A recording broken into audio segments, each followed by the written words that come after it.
Untuk melaksanakan sholat Idul Adha, baru saja kita rukuk dan sujud sebagai pernyataan taat kepada Allah Subhanahu wa taala. Kita agungkan nama-namanya, kita gemakan takbir tahmid sebagai pernyataan dan pengakuan atas keagungan Allah. Takbir yang kita ucapkan bukanlah sekedar gerak bibir tanpa arti, tetapi merupakan pengakuan dalam hati, menyentuh dan menggetarkan relung-relung jiwa manusia yang beriman. Allah Maha Besar, Allah Maha Agung, tiada yang patut disembah kecuali Allah.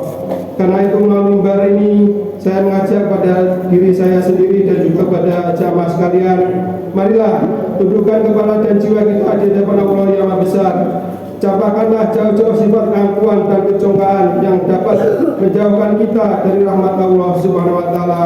Apapun kebesarannya kita sandang, kita kecil di hadapan Allah Subhanahu wa taala.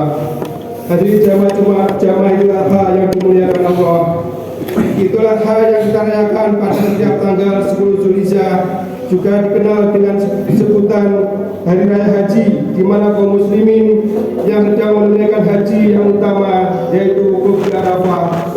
Mereka semua memakai pakaian serba putih dan tidak berjahit yang disebut pakaian ihram, melambangkan persamaan akidah dan pandang hidup, mempunyai tatanan nilai yaitu nilai persamaan dalam segala segi bidang kehidupan.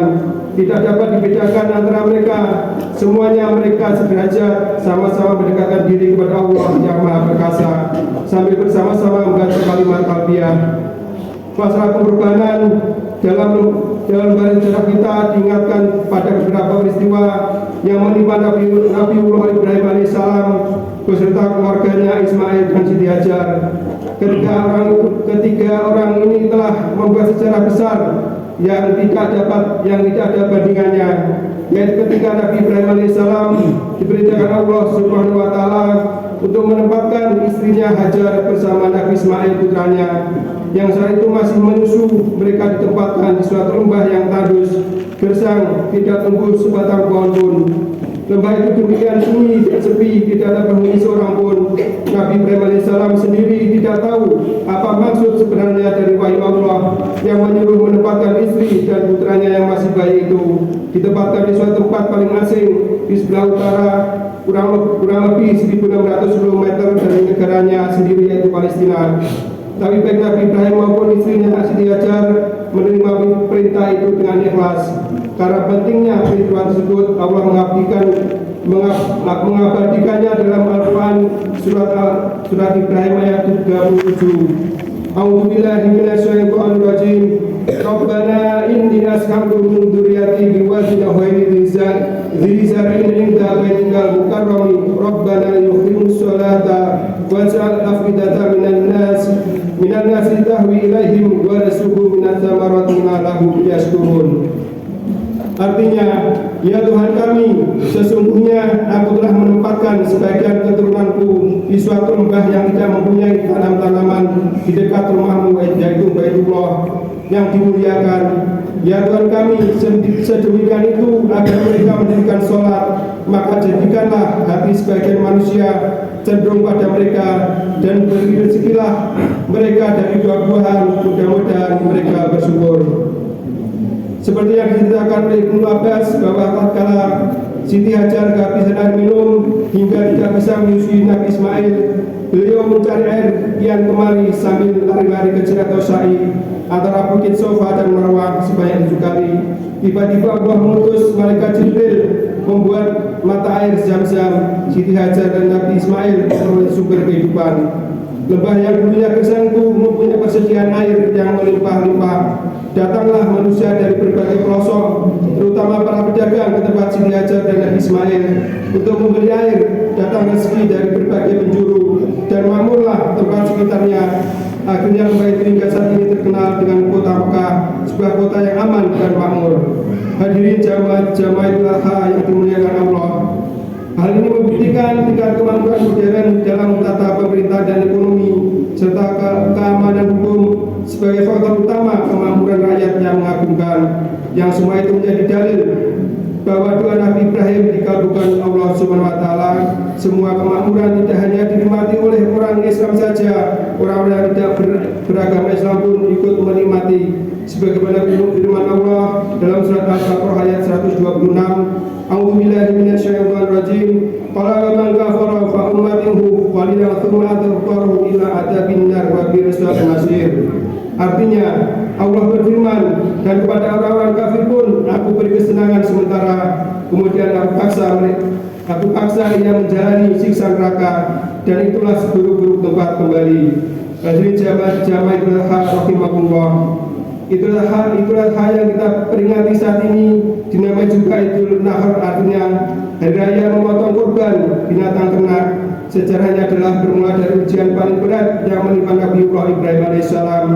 Ketika akibat dari kesabaran dan ketabahan Ibrahim dalam menghadapi berbagai ujian atau cobaan, Allah memberinya sebuah anugerah, sebuah kehormatan atau khalilullah atau kasih Allah.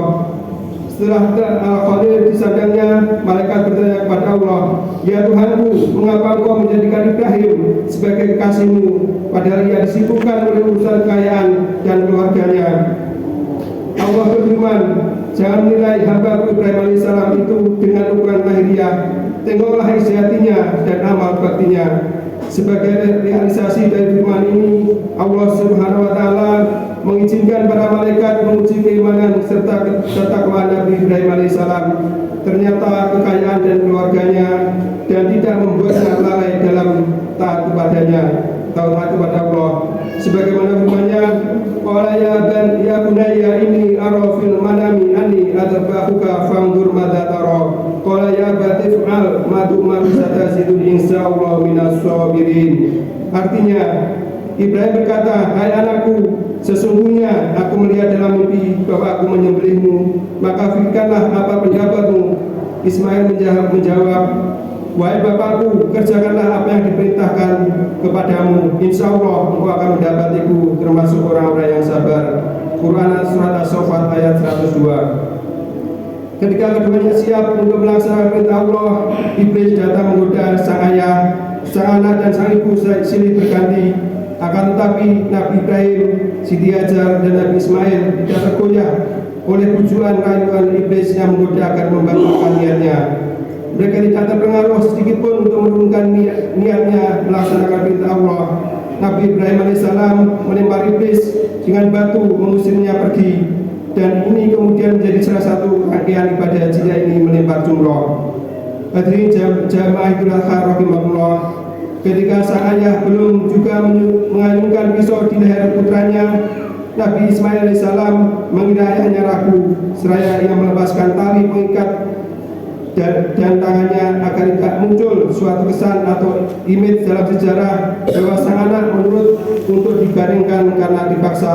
Ia meminta ayahnya mengayunkan pisau sambil berpaling supaya tidak melihat wajahnya. Nabi Ibrahim alaihissalam memantapkan niatnya. Nabi Ismail pasrah bulat-bulat seperti ayahnya yang telah tawakal. Sedetik setelah pisau nyaris digerakkan, tiba-tiba Allah berseru dengan firman-Nya, menyuruh menghentikan perbuatannya, tidak usah diteruskan. Pengorbanan terhadap anaknya, Allah telah ridho kedua ayah dan anak memasrahkan tawakal mereka. Sebagai imbalan keikhlasan mereka, Allah mencukupkan dengan menyembelih seekor kambing sebagai korban, sebagaimana diterangkan dalam Al-Quran Surat As-Saffat ayat 107 sampai 110.